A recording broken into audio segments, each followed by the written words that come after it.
चलिए, जय हिंद प्यारे साथियों, आप सभी का बहुत बहुत स्वागत है हमारे प्यारे से YouTube channel sky study point में। और आज की इस वीडियो में हम पढ़ने वाले हैं हिंदी वर्णिका भाग 2 का जो है फर्स्ट चैप्टर, जिस चैप्टर का नाम है दही वाली मंगपा। ठीक है, दही वाली मंगमा। तो इस चैप्टर से जितने भी इंपॉर्टेंट प्रश्न हैं जो आपके मैट्रिक बोर्ड एग्जाम के लिए काफ़ी इंपॉर्टेंट होगा, उन सभी क्वेश्चन को हमने इस वीडियो में कवर किया है। तो चलिए क्लास को स्टार्ट करते हैं और सभी ऑब्जेक्टिव प्रश्न को देख लेते हैं। तो सबसे पहला क्वेश्चन आपके स्क्रीन बोर्ड पे दिख रहा है कि मंगमा क्या बेचती थी। तो मंगमा जो थी वो क्या बेचती थी?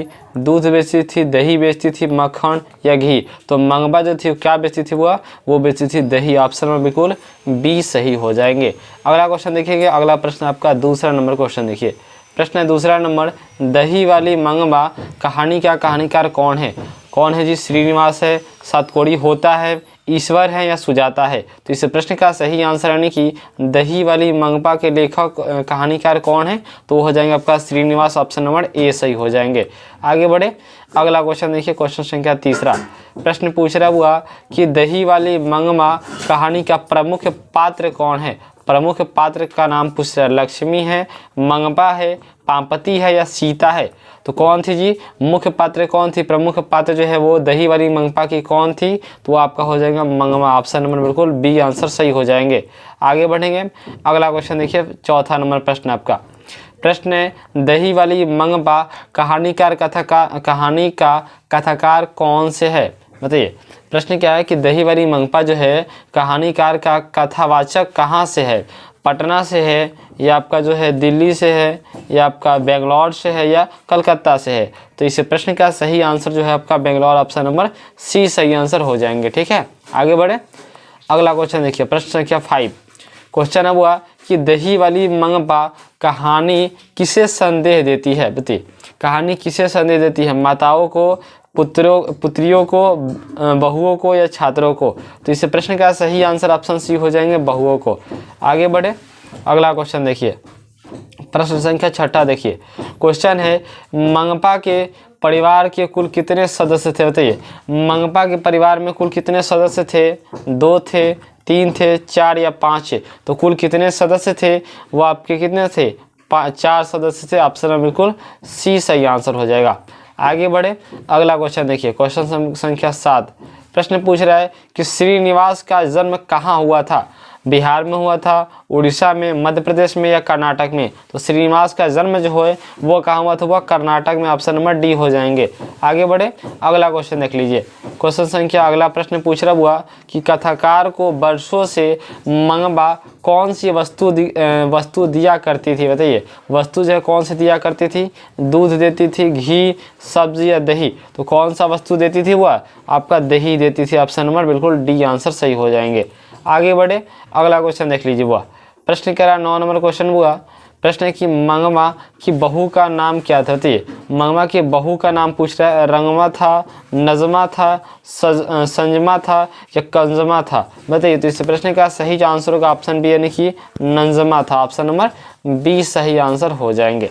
आगे बढ़े। अगला क्वेश्चन देख लीजिए। क्वेश्चन संख्या 10 पूछ रहा है वो प्रश्न है कि दही वाली मंगपा किस भाषा में रचित कहानी है? दही वाली जो मंगपा है वो किस भाषा में रचित कहानी है? उड़िया में है, तमिल में है, कन्नड़ में है या गुजरात में है? तो कौन से भाषा में हुआ? वो आपका हो जाएगा आपका सी ऑप्शन यानी कि कन्नड़ भाषा में है ना। ऑप्शन नंबर सी हो जाएंगे। आगे बढ़े। अगला क्वेश्चन देख लीजिए। प्रश्न आपका पूछ रहा हुआ क्वेश्चन कह रहा है कि दही वाली मंगपा कहानी का हिंदी अनुवादन कौन था?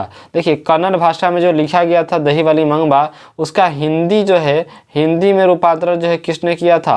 तो हिंदी में रूपांतरण जो है किसने किया था? वो हिंदी में रूपांतरण बी नारायण ने, श्रीनिवास ने, गोपाल दास नागर ने या ईश्वर पटलीकर ने? तो किसने किया था हिंदी में रूपांतरण? वो आपके किए थे B R Narayan. Option number बिल्कुल ए सही आंसर हो जाएंगे, है ना। आगे बढ़े। अगला क्वेश्चन देख लीजिए। अगला प्रश्न पूछ रहा हुआ क्वेश्चन आपका कि रंगपा कौन था? तो रंगपा जो था वो कौन था? मंगपा का पुत्र था, नजमा का भाई था, मंगपा का पुत्र था या इनमें से कोई नहीं? बताइए। तो इस प्रश्न का सही आंसर होगा ऑप्शन डी हो जाएगा यानी कि इनमें कोई नहीं था। ठीक है, ठीक। अब देखिए अगला क्वेश्चन देख लीजिए। अगला प्रश्न आपका स्क्रीन पे देख रहा प्रश्न हुआ। क्वेश्चन देखेंगे अगला नंबर क्वेश्चन, यहाँ 13 नंबर क्वेश्चन देखेंगे वो। चलिए थोड़ा सा काफ़ी ज़्यादा बड़ा हो गया। प्रश्न देखिए, क्वेश्चन कह रहा हुआ कि मंगपा एवं नजपा के बीच झगड़ा मिटाकर अच्छा संबंध स्थापित करने का माध्यम कौन था? बताइए तो। नंगपा का बेटा था, मंगपा का पोता था, रंगपा था, या इनमें से कोई नहीं? तो इस प्रश्न का सही आंसर ऑप्शन बी हो जाएंगे, मंगपा का पोता था। ऑप्शन नंबर बिल्कुल क्या हो जाएंगे? ऑप्शन नंबर बी हो जाएंगे। ठीक है, आगे बढ़े, अगला क्वेश्चन देख लीजिए। अगला क्वेश्चन आपकी स्क्रीन पे दिख रहा हुआ 14 नंबर क्वेश्चन। प्रश्न पूछ रहा हुआ कि कथावाचक को मंगपा का क्या कहती थी? बताइए, कथावाचक को जो है मंगपा क्या कहती थी? बहन जी कहती थी, मौसी जी, माँ जी, या काकी जी? तो कथावाचक जो था उसको मंगपा क्या कहती थी बुआ? तो उसको कहती थी माँ जी। ऑप्शन नंबर सी हो जाएंगे। क्या कहती थी? माँ जी कहती थी, है ना। आगे बढ़े, अगला क्वेश्चन देख लीजिए। प्रश्न पूछ रहा है बुआ कि दही वाली मंगमा का कथावाचक कौन था? दही वाली मंगमा का कथावाचक कौन था? एक शिक्षिका था, या बेंगलोर के एक सभ्यत्र महिला था, या एक कलाकार था, या इनमें से कोई नहीं था?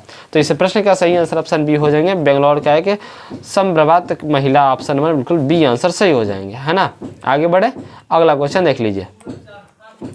अधिक बुद्धिमान कौन थी? बताइए तो। मंगमा थी, गांव की एक अन्य महिला थी, नजमा थी, या इनमें से कोई नहीं? तो सबसे ज़्यादा बुद्धिमान कौन था बुआ? वो नजमा थी। ऑप्शन नंबर सी हो जाएंगे। आगे बढ़े, अगला क्वेश्चन देख लीजिए। 17 नंबर क्वेश्चन हुआ। प्रश्न है कि मंगमा प्रतिनिधित्व करती थी एक नगरीय महिला की, एक ग्रामीण महिला की, एक संभ्रांत महिला की, या इनमें से कोई नहीं? बताइए तो इस प्रश्न का सही जो आंसर होगा ऑप्शन बी हो जाएंगे, एक ग्रामीण महिला की। ऑप्शन में बिल्कुल बी आंसर सही हो जाएंगे। अगला क्वेश्चन देखिए, वो प्रश्न आपका कह रहा है कि बहु एक दशा है, मगरमच्छ सी, मछली सी, सम्मान सी, इनमें से कोई नहीं? तो इस प्रश्न का सही आंसर ऑप्शन ए हो जाएगा, मगरमच्छ सी। ऑप्शन में बिल्कुल ए हो जाएंगे। ठीक है, तो ये रहा है आपका जो है, ये आपका वर्णिका का चैप्टर 1 था, दही वाली मंगपा का ये चैप्टर नंबर 1 था, है ना।